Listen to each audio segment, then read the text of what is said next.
cuando hablábamos de corriente continua y nosotros conformábamos un circuito cualquiera, habíamos investigado y habíamos visto de que, por ejemplo, cuando nosotros teníamos una batería con una simple resistencia, y acá imagínense que había un switch y nosotros lo cerrábamos, habíamos visto que inmediatamente sobre esa resistencia circulaba una corriente que, si yo hago un gráfico en función del tiempo, figuraba una corriente I de valor constante dado por la relación B sobre R, ¿no es cierto? Eso habíamos visto. Y que yo apenas cerraba este switch, supónganse justamente en este tiempo t igual a 0, pónganle, entonces la corriente incrementaba acá hacia arriba, se iba hacia arriba momentáneamente, en el acto. ¿Sí? Entonces, esa corriente aumentaba inmediatamente.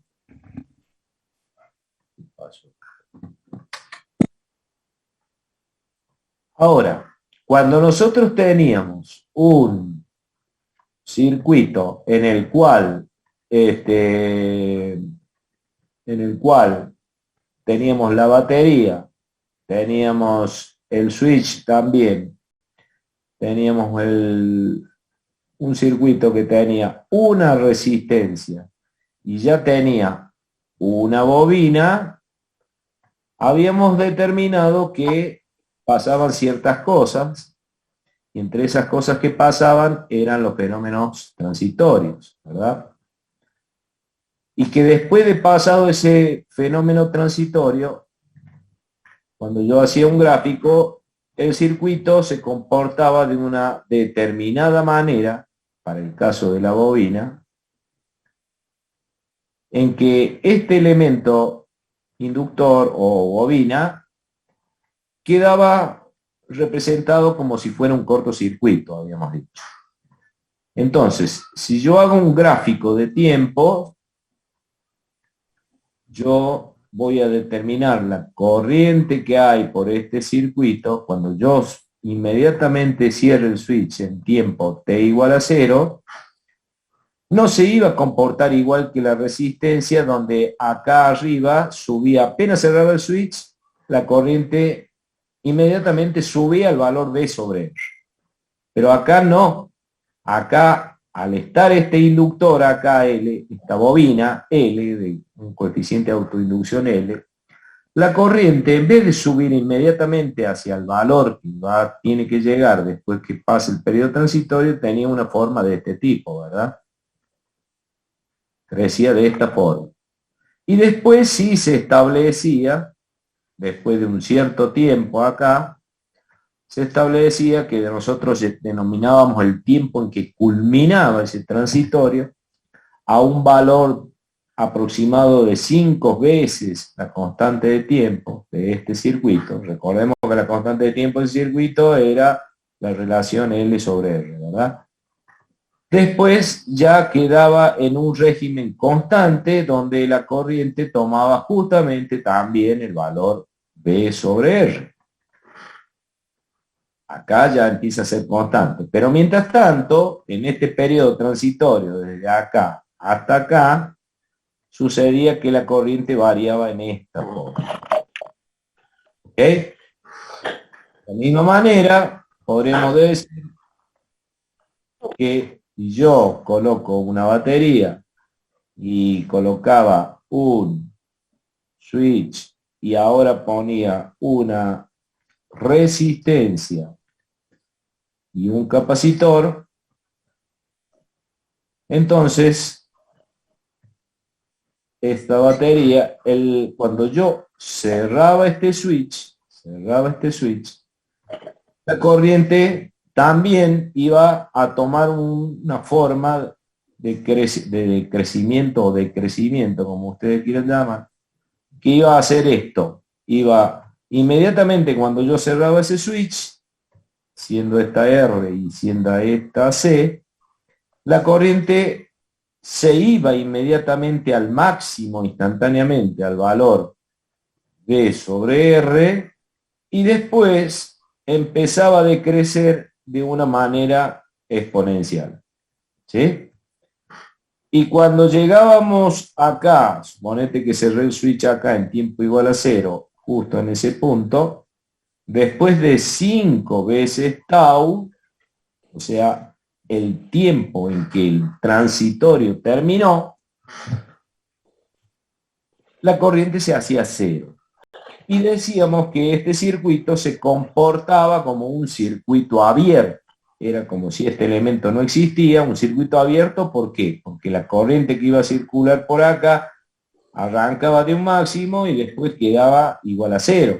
Entonces es lo mismo de decir que es un circuito que está abierto y no puede circular corriente. Y habíamos explicado qué era lo que pasaba. El capacitor se cargaba y la tensión de la batería y bueno, la diferencia de potencial que había entre la fuente y el condensador eran iguales, era 0, por lo cual no podía existir una corriente más que siga circulando. Bueno, entonces esos eran aspectos fundamentales cuando se trataba de corriente continua. ¿Sí? Y hay que recalcar también que dado que las tensiones B de acá, las B de la batería, eran tensiones constantes, de valores constantes, la corriente que circularía en el circuito, por supuesto que en este caso después de los transitorios, etcétera, etcétera, o en este caso, también eran valores constantes, o sea, valores que tenían de la misma forma que tenía el desarrollo de la tensión. O sea, recuerden que la tensión, si yo hago un gráfico en tiempo, de la batería, esta era la tensión de la batería, era una recta constante. ¿Ok? Chico, los micrófonos, por favor. Si la tensión era constante, por lo tanto, también la corriente debería ser de la misma forma, constante. Pero ahora sucede que nosotros vamos a dejar de hablar de estos temas y nos vamos a pasar a hablar de corriente alterna. Para hablar de corriente alterna, lo primero que tendríamos que pensar es qué entienden ustedes por corriente alterna, o qué es una corriente alterna, o qué es una tensión alterna. Para comenzar con la fuente de tensión alterna, que la vamos a dibujar ahora de esta manera. Esta va a ser una fuente de tensión alterna. Le vamos a hacer un símbolo así como una viborita. Y acá nosotros vamos a conectar una resistencia también para comenzar. Y nosotros vamos a cerrar este circuito al switch. Lo vamos a cerrar y por acá va a circular una corriente ahora. Y acá va a ser una tensión aplicada PDT. Entonces, ¿qué entendemos por corriente alterna? Y bueno, así como habíamos dicho, ¿alguien se anima a dar alguna simplificación rápida en 3 palabras qué se entiende por una tensión alterna o una corriente alterna? Y una tensión alterna, profe, es lo que nosotros solemos medir en la línea de nuestra toma corriente, una tensión senoidal con una variación de frecuencia y de fase, digamos. Bueno, eso es cierto. Lo que usted ha dicho es cierto. Pero ¿alguien más me puede, cómo podríamos diferenciarlo con una tensión continua? La corriente continua, Tiene digamos, magnitud vectorial. sigue un sentido, la corriente continua, y la corriente alterna cambia sentido, digamos. Muy bien, eso me está gustando. O sea que estamos, no sé si todos más o menos están de acuerdo con eso. Entonces, así como nosotros habíamos dibujado en tensión continua, que esta era la fuente de la batería, que la representábamos en función del tiempo como una recta constante, evidentemente la situación al ser una tensión alterna va a cambiar. Y si yo quiero hacer un gráfico de la tensión que provee nuestra fuente, yo tengo que dibujar ahora, justamente, me están escribiendo el chat, a ver, pueden hablar, levanten el micrófono cuando sea necesario, porque el chat no lo llego a ver. Me ocupa la pantalla y necesito más pantalla. Profe, Entonces, sí, ahí la corriente que pasa en el último gráfico es I sub T, sub U y sub T, quise y sub poner. T. Listo, listo. Gracias.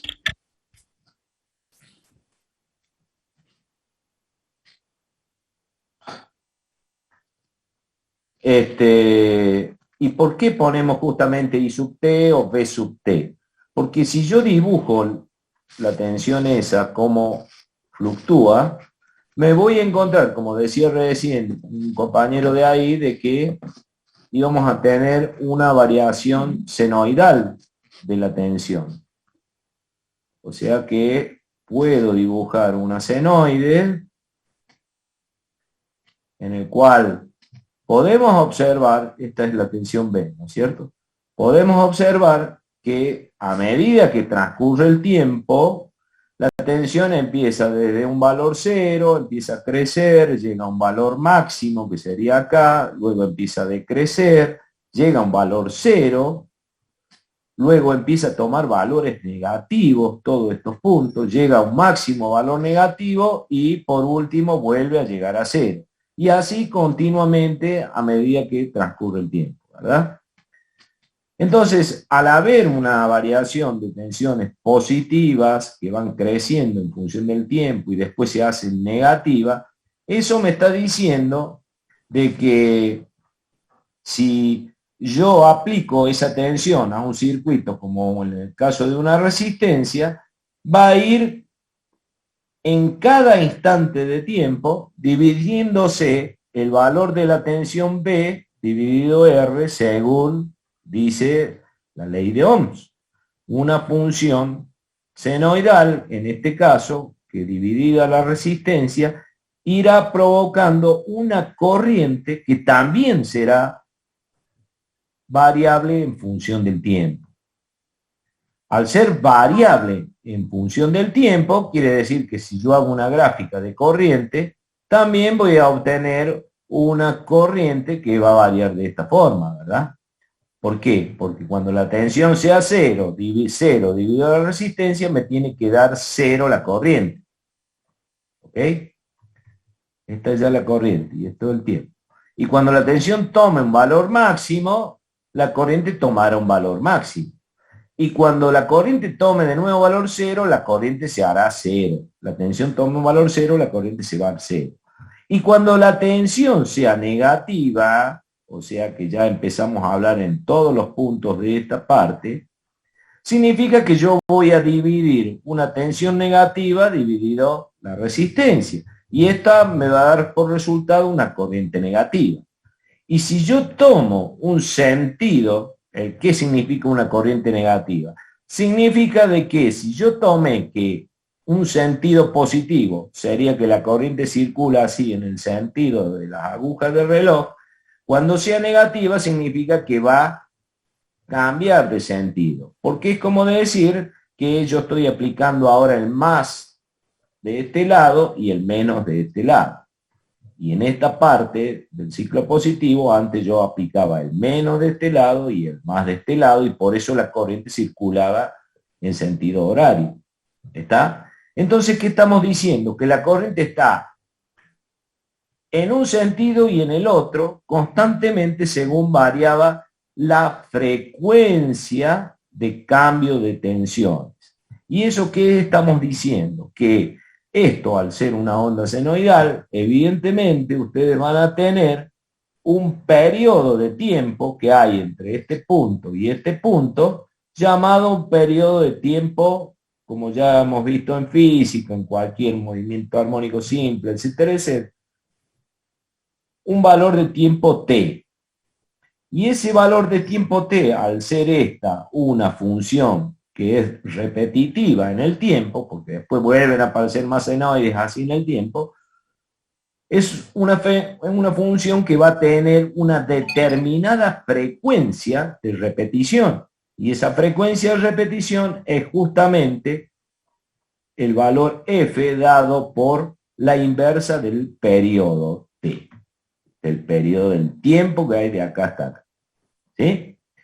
Y eso es lo que en nuestro circuito, como decía recién un compañero de ustedes, cuando miden la tensión en un enchufe de su casa, si ustedes pudieran tener un instrumento que mida frecuencias, que sí existe y que se llama frecuencímetro, ustedes van a medir acá un valor de 50 Hz o 50 ciclos por segundo. O sea que la corriente está cambiando de sentido 50 veces por segundo. ¿Ok? Entonces, eso es una tensión alterna. Y el hecho, o sea, la palabra alterna significa de que alterna justamente las polaridades o los sentidos de corriente en función de la frecuencia de la tensión de alimentación o la tensión de red, B. Ahora bien, ¿alguien me puede decir que si yo de repente voy a dibujar acá en la misma hoja para no hacer tanto lío, voy a cambiar el color nada más? Si yo tengo ahora una tensión, un circuito, que acá vamos a suponer que es alterna también, y voy a colocar una resistencia y voy a cerrar el circuito. Pero resulta ser de que esta fuente B que tengo acá, en función del tiempo, resulta que ya no me provee una variación de tensión con la forma de esta senoidal que yo tenía antes, sino que tengo una tensión que si yo la dibujo, hago la gráfica de la variación de tensión en función del tiempo, resulta que esta tensión que está acá hace esto. Sube en forma lineal, baja en forma lineal. Se hace negativo, llega a un máximo y se vuelve a acercar. Entonces, acá hay una tensión también que es alterna, nada más que el crecimiento de la tensión y decrecimiento son en forma lineal, justamente conforma dos triángulos positivos y negativos, en el cual la tensión va a variar de esa forma. En cambio acá variaba en forma senoidal. Bueno, esto que está acá también es una tensión alterna. Nada más que ahora la forma o el crecimiento de tensión tiene esta manera. Y por ende, como la corriente que va a circular en este circuito que está acá, tendrá variaciones también de la misma forma que la tensión, porque la corriente depende de la tensión, es simplemente dividir esta tensión sobre esa resistencia.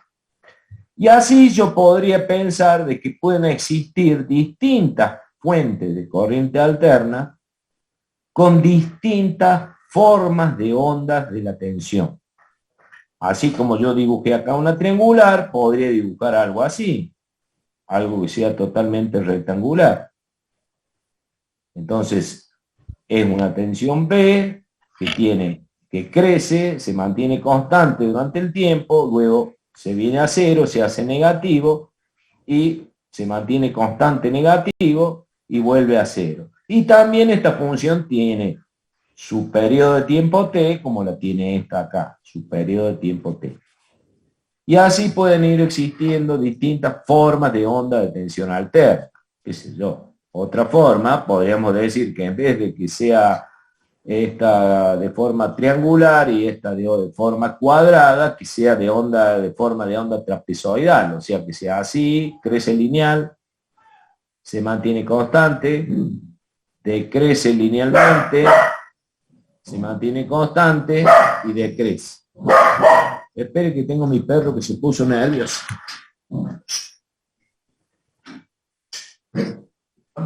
Ven.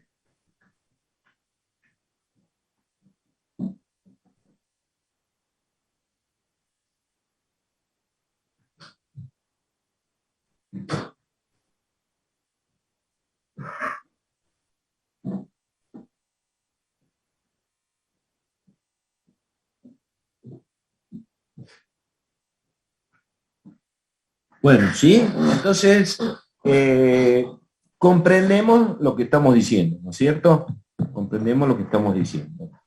Entonces, esas son tensiones alternas. Nosotros, en nuestro sistema eléctrico de distribución eléctrica que tenemos una tensión alterna de esta forma, justamente senoidal. Y los valores que tiene esta senoidal, tiene acá, justamente como yo dije acá, una frecuencia de 50 Hz y tiene un valor máximo ya determinado de valores de 310 voltios aproximadamente. Y cuando nosotros venimos con un instrumento, con un voltímetro, y medimos la tensión de línea, o sea, medir entre este punto y este punto, lo que entrega nuestro generador, lo que nosotros tenemos en nuestros toma corrientes, por ejemplo, venimos y colocamos acá un voltímetro. Entonces, ese voltímetro, cuando vayamos a medir, nos va a indicar el valor de 220 voltios eficaces. ¿Qué significa entonces voltios eficaces? Significa de que para una tensión que tiene este tipo de forma y que tiene una amplitud máxima de 300 y pico de voltios, el valor de 220 voltios me va a representar justamente una línea que estaría por acá constante de 220 voltios. Pero son 200 voltios eficaces. Y el término ese de 220 voltios eficaces, que son justamente lo que miden generalmente cualquier tipo de instrumento, salvo que sea un instrumento de un voltímetro de pico, que se llama, que puede solamente medir los picos, que puede medir esto, que no se usan solamente a niveles de laboratorio, pero un multímetro normal o un tester, como le quieran llamar, que ustedes consiguen en cualquier ferretería y miden en la escala de tensión, colocando en los toma corriente, van a medir 220 voltios eficaces. ¿Sí? Y esa tensión eficaz viene determinada. Voy a ver si tengo acá más abajo, como puedo hacer acá. A ver, esperen que quiero para no borrar tantas cosas. A ver si puedo hacer otra pizarrita acá.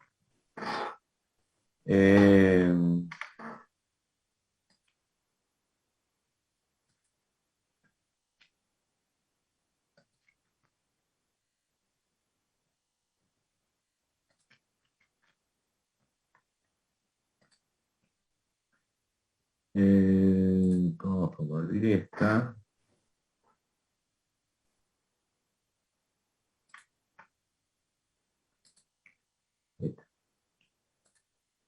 Bueno. Entonces les decía de que el valor eficaz que miden esos instrumentos tiene una explicación, primero por la forma en que mide, en que funcionan los instrumentos, eso es una. Y segundo, desde un punto de vista matemático, el valor se define que el valor eficaz, suponete de una tensión, está determinado por la raíz cuadrada de 1 sobre t, siendo t el periodo de la función, multiplicado por la integral entre 0 y t, o sea, entre 0 y el periodo, de la función, la función de la variación de la tensión elevado al cuadrado diferencial de t. Entonces, ¿qué me está diciendo esto? Me está diciendo que, por definición, el valor eficaz de una función cualquiera, estamos hablando de funciones, no estamos hablando ni de tensión ni de corriente, ¿verdad? Pero, por ejemplo, para una función senoidal, el valor eficaz, si esto es una tensión, vamos a hablar en forma o corriente, lo que ustedes quieran, en función del tiempo, el valor eficaz, B eficaz, está dado por el valor máximo de tensión de la función dividido raíz de 2. Entonces, siendo el valor máximo justamente este valor que se encuentra acá en los picos, ¿no es cierto? Este es el B máximo. Y esta función, si ustedes la quieren representar en función del tiempo, es la función P de t igual al B máximo por el seno de omega t, o de t, como ustedes quieran. Si esto es vamos a poner omega de t acá. Entonces, cuando ustedes hacen el cálculo de la B eficaz, van a tener que sacar la raíz cuadrada de, sabemos que acá estamos en 0, acá estamos en pi, y acá estaríamos en 2pi. ¿Sí? Esto estamos haciendo para poder integrar más fácil, radianes. Sería 1 sobre t es 1 sobre 2pi, por entre 0 y 2pi de la función esta, que es esta nuestra función, de b máximo al cuadrado por el seno al cuadrado de omega t diferencial de t. ¿Estamos? Entonces, cuando realicemos esta integral de esta función, el resultado acá, eso lo van a hacer como ejercicio después, va a ser justamente el valor máximo sobre raíz de 2. ¿Está bien? Eso sería el valor de la tensión eficaz, el valor de la tensión eficaz de una tensión alterna senoidal. Por eso yo les decía que si ustedes hacen 310 dividido raíz de 2, ¿cuánto da eso? ¿Alguno que tenga calculadora? 220. 220 voltios. Bueno. Y eso es lo que miden los instrumentos. Los valores eficaces. Ahora bien, si yo tuviera una función como la que dibujábamos recién, de esta forma, donde acá el valor máximo sea, por ejemplo, 310 voltios, cuando yo vaya a calcular el valor máximo de esta función, que lo vamos a hacer como ejercicio también, nos vamos a encontrar que ya no da 220 voltios, sino que me va a dar otro valor eficaz, distinto al que habíamos obtenido cuando era senoidal. Y sin embargo, las amplitudes son lo mismo. Lo mismo pasaría si fuera, por ejemplo, una tensión alterna que tenga esta forma de onda, donde esta sea 310 voltios, el valor eficaz de eso no me va a dar 220 voltios, sino que me va a dar justamente 310 voltios, aunque ustedes no lo crean, que después lo vamos a hacer como ejercicio. o lo van a saber ustedes mejor. Y así sucesivamente, a medida que va cambiando la forma de ondas, van cambiando los valores eficaces. ¿Está? Ahora bien, como el valor esté calculado para la tensión alterna, que me dio 220 voltios, si yo quiero dibujarla en el gráfico este que estaba acá, de esta tensión con 310, 310 de amplitud, 310 voltios, voy a dibujar los 220 voltios en un valor directamente que estaría por acá, y va a ser una recta constante. Va a ser una recta constante, donde acá estaría 220 voltios. ¿Está? Lo mismo que esta. Los 310 que da acá será el gráfico del valor eficaz de eso, será una recta que va así. Justamente al valor 310. Hasta acá. ¿Ok?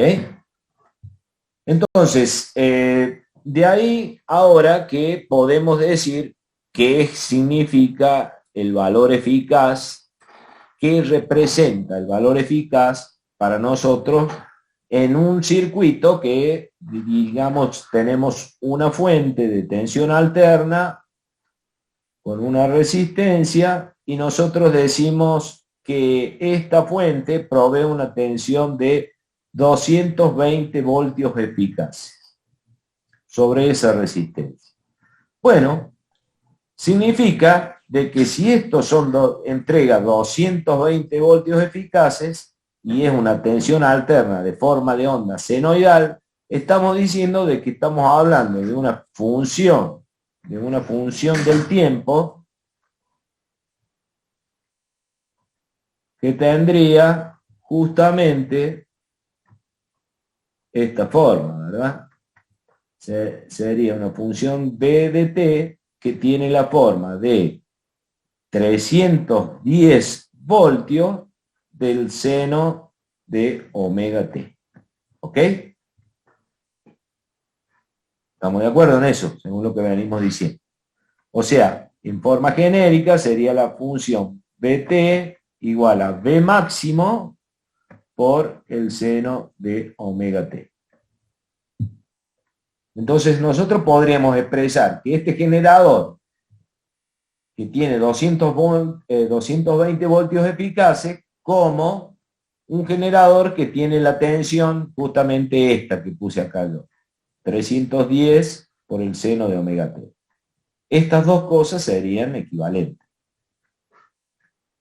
No hay que especificar nada, porque acá que estamos viendo que la forma de onda ya está dado por esta función seno.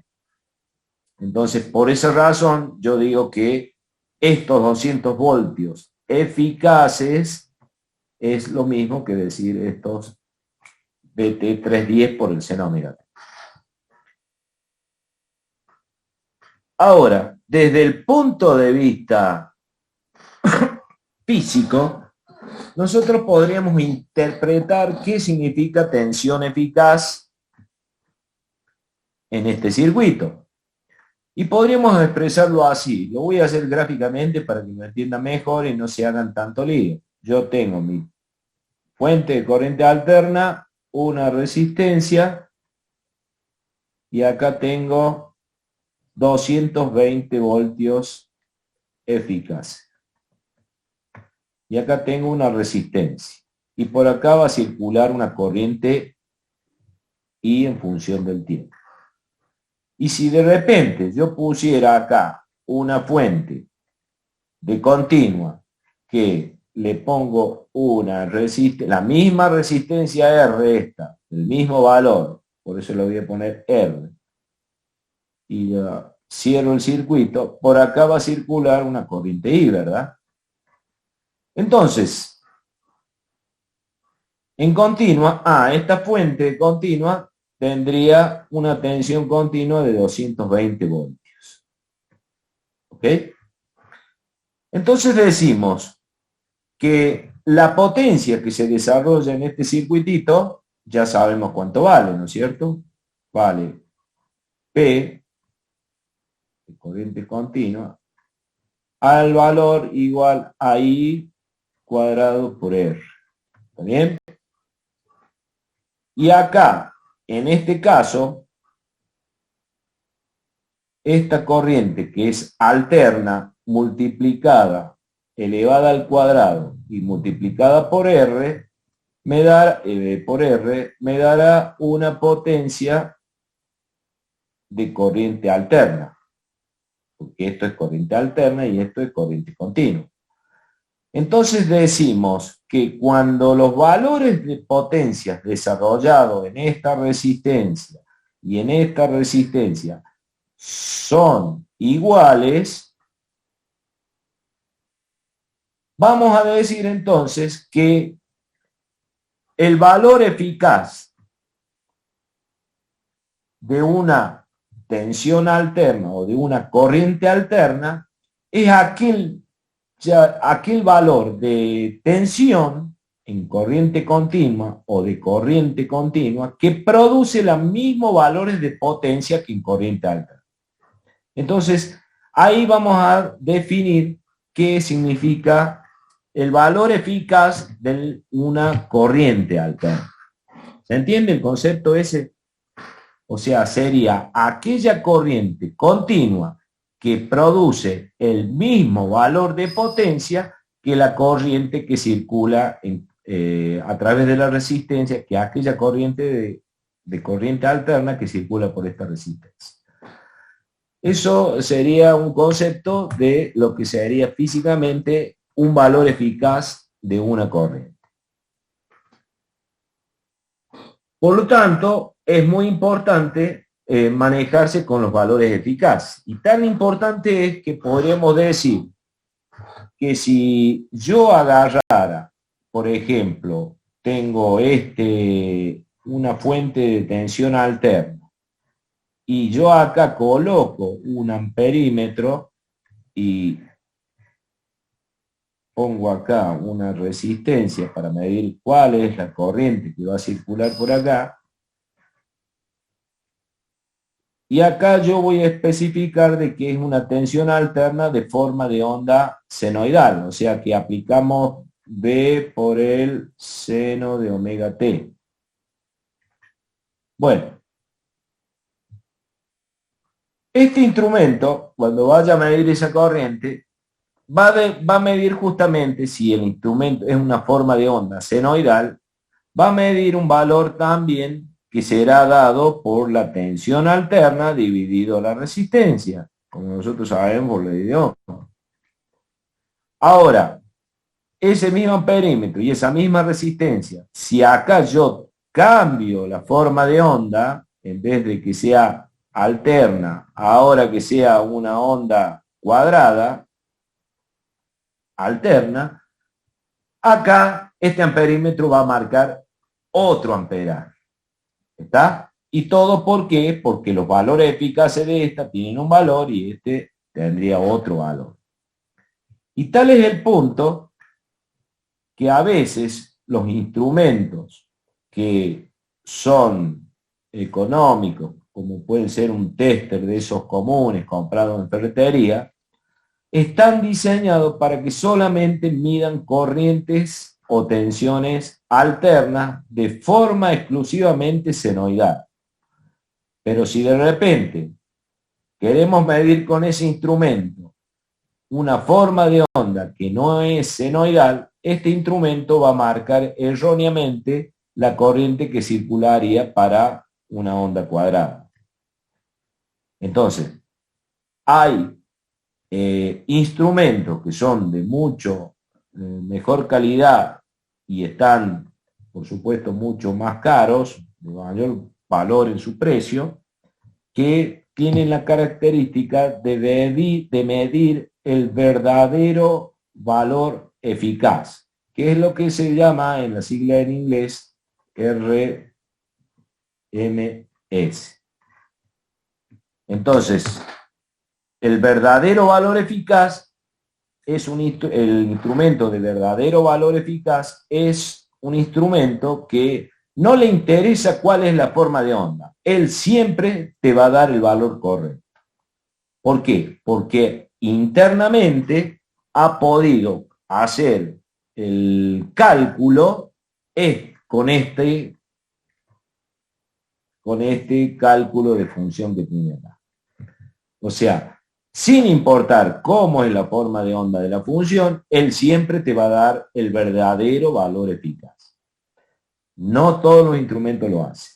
Los instrumentos económicos generalmente miden solamente formas de onda senoidal. ¿Estamos?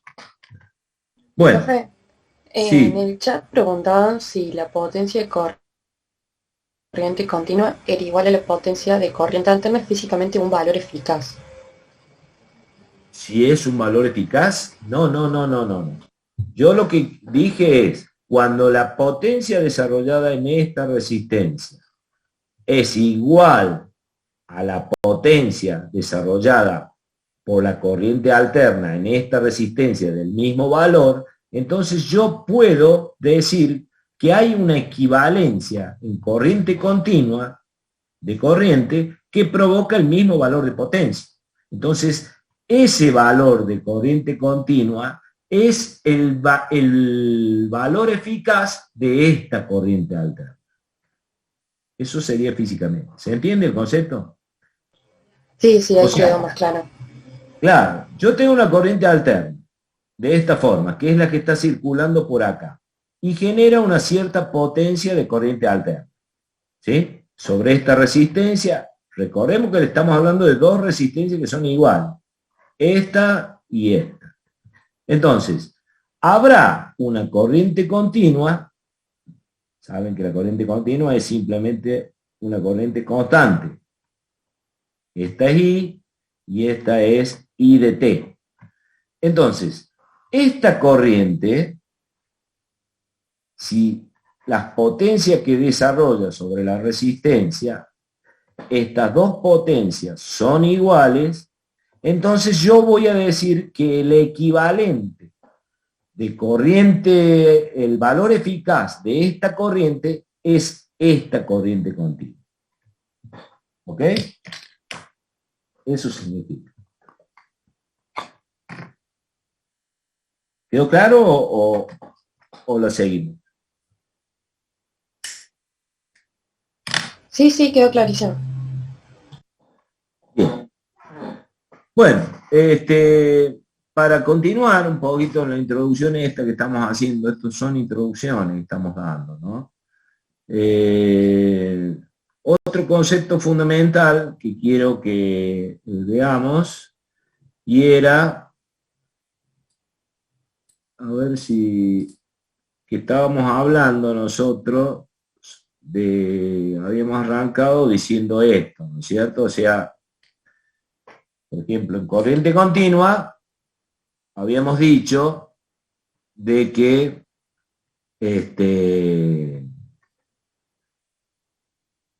que una vez que pasaba el periodo transitorio, era como que esta bobina quedaba en cortocircuito.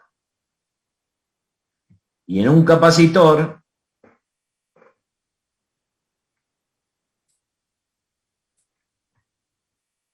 era como si fuera un circuito abierto, o sea, como si ya no existiera más. ¿Por qué? Porque no circulaba corriente. Otra de las características que va a pasar en corriente alterna ahora, si vamos a analizar circuitos similares a los que estoy mencionando, es que cuando yo arme un circuito, a ver si tenemos espacio acá, no, cuando yo arme un circuito, ¿dónde puedo escribir acá? Bueno, hago otra cosa en blanco. ¿Verdad?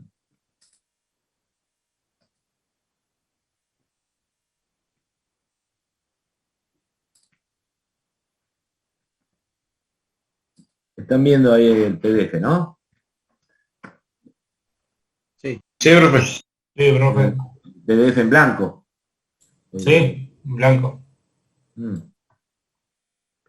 Ahora, ¿qué va a pasar? Cuando yo arme un circuito de corriente alterna, el switch, y agregue ahora un elemento como era una bobina, o arme un circuito de corriente alterna con una resistencia, con un capacitor, nos vamos a encontrar con otras cosas totalmente distintas, ¿no?, en los comportamientos.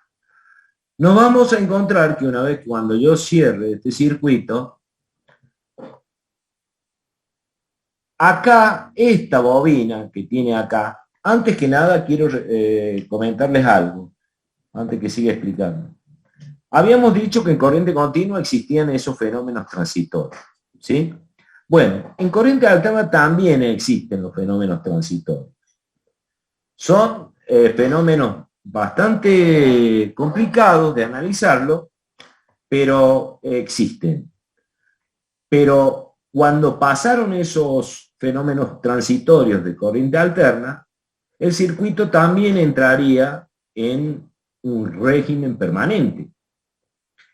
Y el régimen permanente de este circuito, cuando yo cerré el switch, por ejemplo, me voy a encontrar que acá, en los bornes de la resistencia, voy a tener una caída B sub R.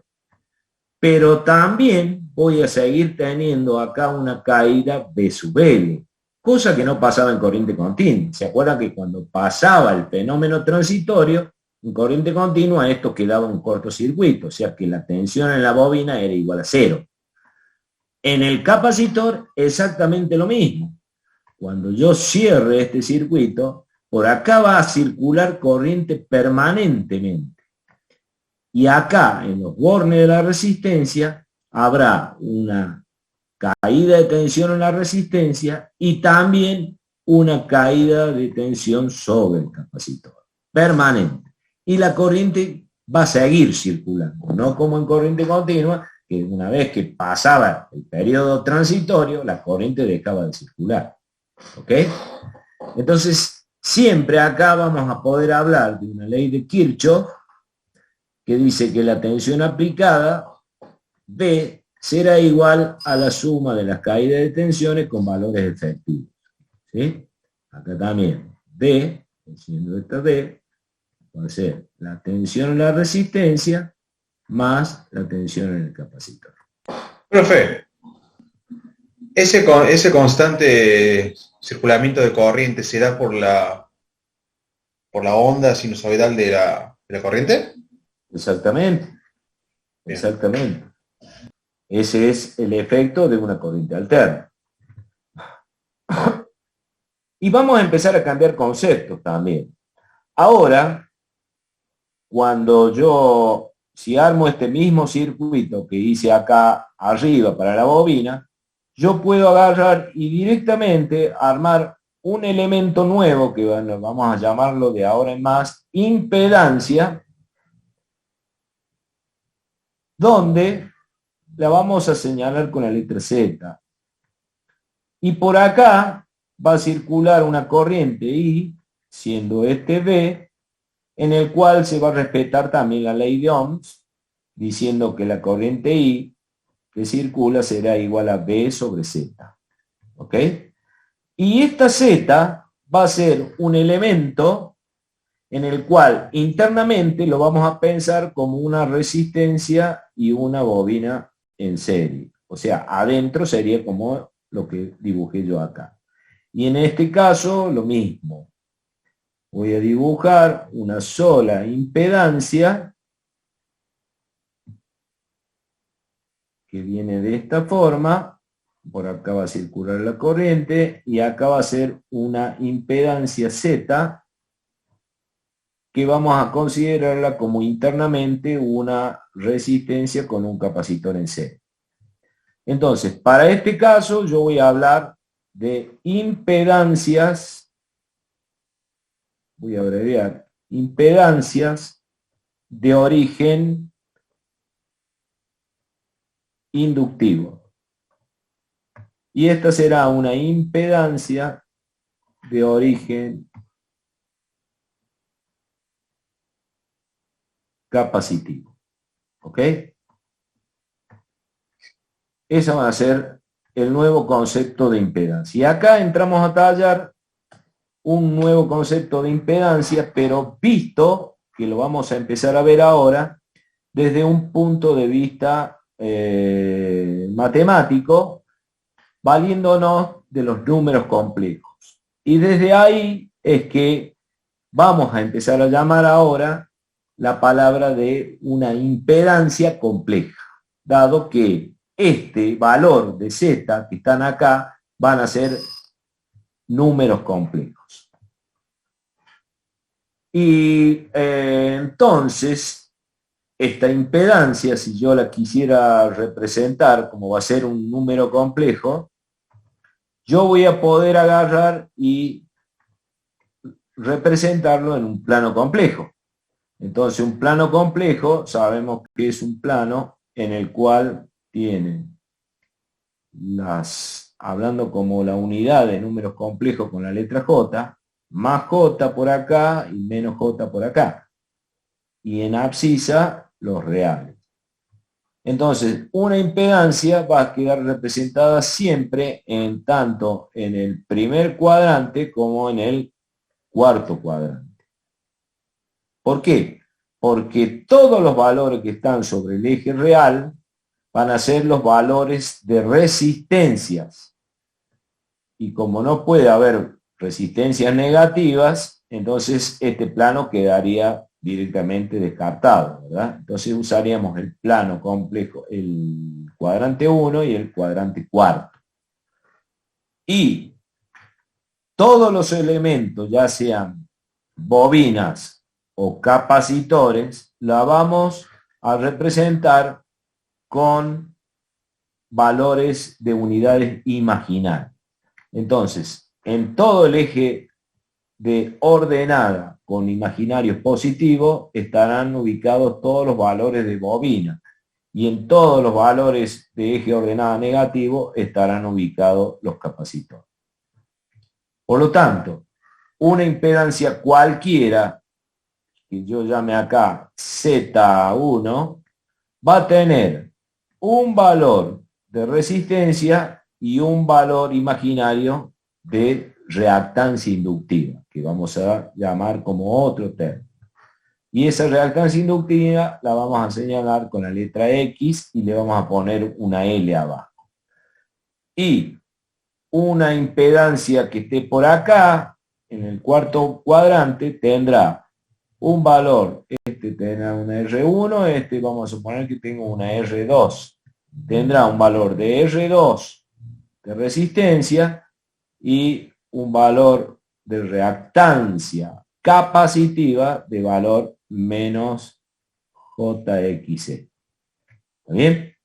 Entonces, esta Z1 yo la voy a expresar, como ustedes ya conocen cómo se manejan los números complejos en plano complejo, de una forma binomial que va a tener la forma de R1 más JXL, que sería este valor. Y esta Z2, esta que sea la Z2, una Z2 que tendrá la forma de R2 más, perdón, más no, menos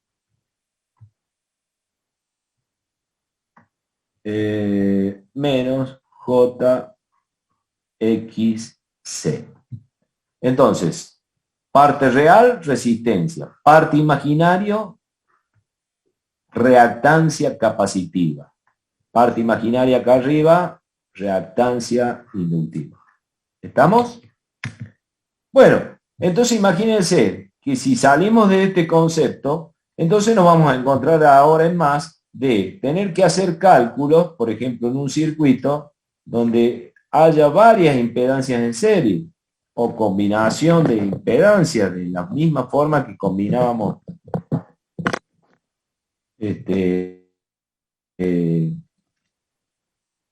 supóngase que tengamos tres impedancias conectadas a una fuente de corriente alterna y nosotros esta sea la Z1, la Z2 y esta la Z3, ¿cómo vamos a calcular una corriente que circula por acá cuando yo tengo aplicado una tensión eficaz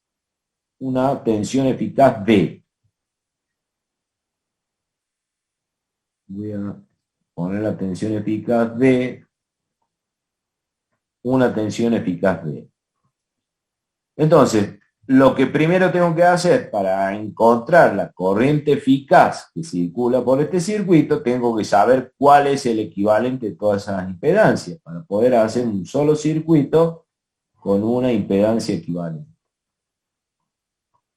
Esta sería la Z equivalente. Y bueno, acá ¿qué vamos a tener que hacer? La Z equivalente vamos a tener que sumar Z1 más Z2 más Z3. Y así también se nos va a presentar el caso que tengamos que calcular cuánto vale si tenemos impedancias en paralelo. Pónganse que pongamos así dos impedancias en paralelo, Z1 y esta Z2, y tendrá su equivalente de impedancia, una Z equivalente, esta Z equivalente que, existiendo la tensión B, por acá va a circular la corriente I, y que la Z equivalente la vamos a calcular de la misma forma que calculábamos la resistencia en paralelo. O sea, será 1 sobre 1 más Z1 más 1 sobre Z2, ¿verdad? Igual a Z1 por Z2 sobre Z1 más Z2. Entonces se dan cuenta que acá nos encontramos con una técnica que vamos a necesitar manejarnos cómo multiplicar, restar, sumar, dividir números complejos. Por lo tanto, esos números complejos tenemos que manejarlos como si fuera un número común para nuestros cálculos de nuestro circuito, cálculos de corriente, cálculos de tensiones, corrientes. ¿Ok? Entonces, después, más adelante, primero vamos a arrancar con las impedancias, vamos a incorporarle que las tensiones alternas también las podemos representar como un número complejo. Entonces, ya tenemos tensiones complejas, corrientes complejas, impedancias complejas, y hasta el punto que vamos a llegar a tener potencias complejas. ¿Sí? Entonces, básicamente es necesario que repasemos los conocimientos que adquirimos de cómo se manejan los números complejos para sumar, restar, dividir y multiplicar. Y para eso, es necesario que como ustedes ya saben, les voy a subir el PDF, ahí hay una introducción mínima, básica de número complejo. Se la voy a poner para que más o menos sepamos de lo que estamos hablando. A ver, acá, sí, acá, bueno, ahí está. Ahí está más o menos lo que yo les expliqué. Al principio de este PDF, bueno, se explica lo que es un número complejo, como por ejemplo en este eje real podemos representar todos los números que nosotros conocemos, pero si se nos ocurre en ese eje real representar los números como la raíz cuadrada de menos 1, menos 2, raíz cuadrada de menos 3, etcétera, el número que se les ocurra, es imposible encajar ese número en cualquier parte de este eje real. Acá podemos poner el raíz de 2, positivo, el número E, el número pi, todo, pero estos números no lo podemos. Y nos tenemos que valer utilizando otro eje, como el que hablé recién, J menos J, y utilizando la unidad imaginaria como el valor de J igual a la raíz cuadrada de menos 1. Entonces, este número, como está ahí dibujado, esto que está acá, por ejemplo, el raíz cuadrada de menos 2, lo vamos a representar por raíz cuadrada de menos 1 por raíz de 2. Raíz cuadrada de menos 1 es J, entonces este número, raíz cuadrada de menos 2, lo vamos a escribir como J raíz de 2. Y para poner esto, nos hace falta incorporar el eje de ordenada, con los ejes J y menos J, y de esa manera conformar el plano complejo. Porque vamos a tener ordenadas números imaginarios, abscisa números reales. Bueno, entonces, para culminar, acá tenemos la representación de este número complejo, que está expresado en forma binómica, como está acá, un número real más un J algo, y a esa forma binómica también la podíamos expresar, como ustedes se acuerdan, en forma trigonométrica. O sea que ese punto Z, que es un número complejo, dado por X más JY, yo lo puedo representar como Z por R coseno de tita más J seno de tita, siendo R el punto que une el origen del eje de coordenadas con el punto Z. Y tita, el ángulo que conforma con el eje de abscisa y ese segmento R. Y de esa manera yo tengo otra manera de representar el número complejo que teníamos recién en el plano como forma trigonométrica. Aparte de esta forma trigonométrica, también existe otra forma, como la que está ahí expresada, que se llama la forma exponencial. La forma de representar en forma exponencial viene y nace de la famosa fórmula de Euler, que dice que Euler decía que E a la J tita, el número E elevado al exponencial J tita, era igual a coseno de tita más J seno de tita. Entonces, con esa expresión nosotros podemos definir que otra manera de escribir este número complejo trigonométrico en el valor de ZR por E a la J tita. Y esa sería la forma exponencial. Y una última forma, que esta es la que más vamos a usar, que sería también como una exponencial, es la forma polar o de Steinmetz. La forma polar de Steinmetz es simplemente escribir el módulo R, que era justamente el origen, la unión con el punto, multiplicado el módulo R, escrito simplemente como un superíndice, el valor del ángulo que tiene ese segmento. Y esa sería otra forma de expresar ese número, llamado forma modular. ¿Y para qué necesitamos toda esta forma? Entonces nosotros vamos a terminar usando básicamente esta que tenemos acá, que la vamos a señalar, porque esas van a ser las más importantes. Bueno, esta que tengo acá, la forma polar y la forma exponencial. Esta. Son las dos que vamos a utilizar. ¿Por qué? Y porque ustedes saben, o recuerden, cómo se hacía para sumar un número complejo, como está ahí. Por ejemplo, quiero sumar el número complejo 2 más J5 y sumar con el 7 más J3. ¿Cómo se hacía eso? Sumábamos parte real por un lado y parte imaginaria por el otro. ¿Sí? Entonces, pero si yo quisiera, supongamos que este número complejo que está acá, este número complejo sea Z1 igual a 2 más J5. Y este que está acá es Z2 igual a 7 más J3. Ahí bárbaro. Y obtuvimos el Z total, que sería igual a Z1 más Z2, ¿verdad? Pero si yo quisiera hacer ahora Z1 dividido Z2, ¿cómo hago? O si quisiera hacer Z1 por Z2, ¿cómo hago? ¿Me sirve esta forma? No me sirve. O sí, me sirve.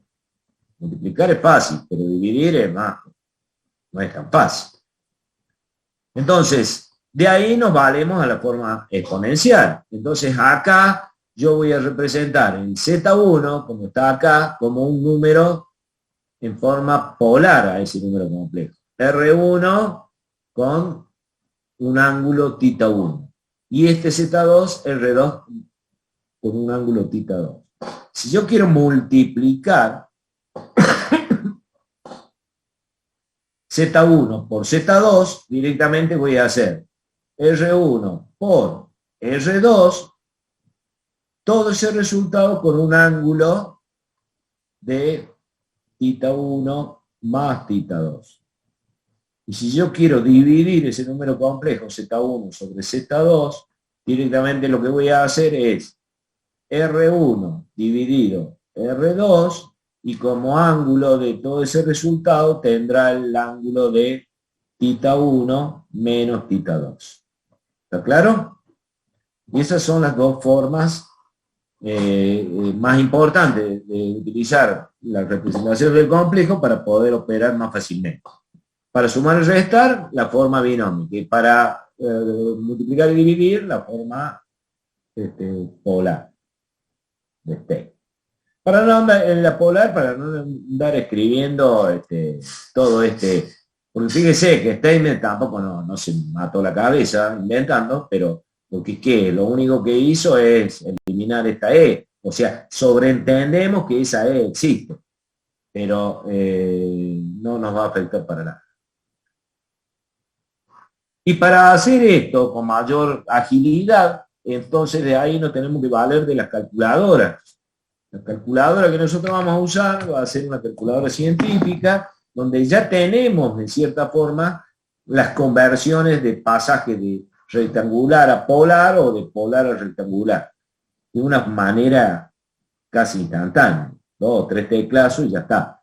Entonces, de esa manera nos va a facilitar mucho, porque cuando estemos en un circuito, vamos a tener los valores de resistencia, las de bobina y todo eso, y vamos a tener que empezar a convertir rápidamente de una forma a otra para poder operar. Como les decía recién, si nos tenemos que poner a hacer un paralelo, o hacer un serie, o hacer todas esas combinaciones, nos vamos a encontrar con que si no tenemos la calculadora a mano, nos vamos a pasar horas tratando de hacer las conversiones con el seno, por el ángulo, etcétera, etcétera, sacando la tangente y bla, bla, bla. Entonces con la calculadora lo hacemos más fácil. Todas las calculadoras tienen científica eso, hasta la más elemental, como la que tengo yo acá, no sé si ustedes la alcanzan a ver. ¿La ven ahí esa calculadora? Voy a compartir ahí. A ver, ahí estoy, así puedo ver yo. Bueno, acá hay mucha luz, a ver, ahí. Bueno. Sí, profe, se alcanza a ver la calculadora. Ahí tiene la calculadora, fíjense que tienen, unas teclas en esta calculadora que siempre me cuesta ver esto porque yo la estoy viendo un poco al revés todo, los números, pero lo veo medio poco espejado esto. A ver si puedo alcanzar a ver dónde está la que yo necesito. Bueno, fíjense esta tecla que está acá. Esa que está ahí. Fíjense que esa tecla dice Pol. Y en amarillito, esa misma tecla, apretando la función Shift, dice Rec. Dice Rec. Pol y Rec. Entonces, bueno, ¿eso qué significa? Coordenadas rectangulares o coordenadas polares. Entonces, si ustedes están en coordenadas rectangulares, como sería un binomial, y lo quieren pasar a polares, directamente van a usar esa tecla y van a operar de la siguiente forma. Yo les voy a hacer un resumen para aquellos, si no, el que no tenga esta calculadora, busque el manual de la calculadora y vean cómo se hace ese tipo de pasajes. Voy a compartir yo creo que esto hoy lo expliqué esta mañana, a ver si lo tengo por ahí.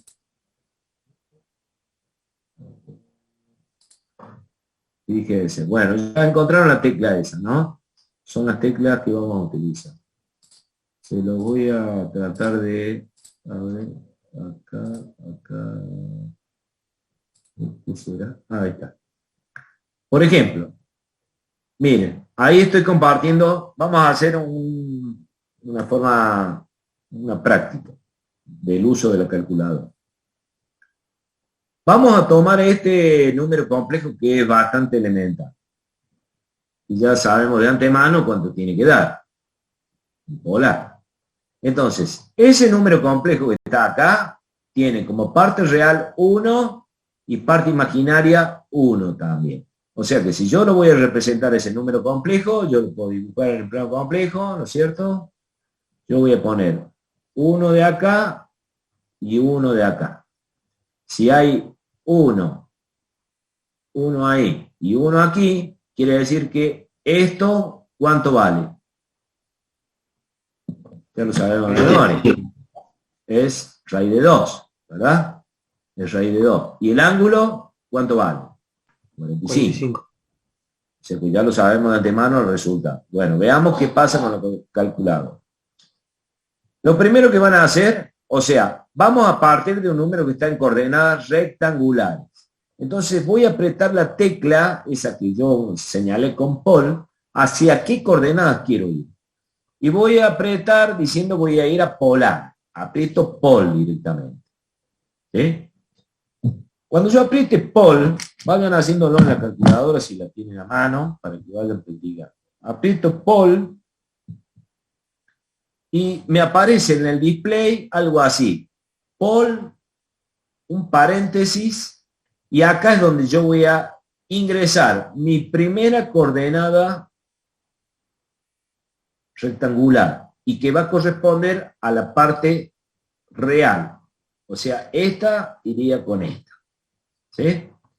Voy a poner una coma, no un punto, y voy a agregar la segunda coordenada, pero esta vez la coordenada correspondiente a la parte imaginaria, o sea que sería a esta que está acá, que es 1 también. Una vez que ingresé las dos coordenadas, aprieto el signo igual. Inmediatamente en el display me va a mostrar el valor de R, o sea, del módulo, que eran el 1,4142, que es raíz de 2, ¿verdad? Me va a mostrar la raíz de 2. Y si se fijan más abajo en la calculadora, van a encontrar una tecla que dice RCL. Aprietan RCL y después aprietan primero esta y después aprietan la tecla de tangente. Apenas aprietan esta primero y después les va a aparecer el resultado 45. No le sale con el grado, pero le sale 45. Entonces, ahí automáticamente hicieron el pasaje de este 1 más J1 y como resultado les dio el módulo, que es 1,4142, que es raíz de 2 justamente, con el ángulo 45. ¿Ok? ¿Estamos? Para hacer justamente al revés, prueben de hacerlo ahora que tienen la polar, pasémoslo a rectangular. Este es rectangular, coordenadas rectangulares, y esta es coordenadas polar, ¿verdad? Bueno, tienen que hacer el mismo proceso, nada más que en vez de apretar la letra Pol, ahora van a apretar la misma tecla, pero con el Shift para que se aparezca en el display, Shift Pol, que les da y les aparece en el display acá rec y un paréntesis. ¿Y qué es lo que primero van a introducir?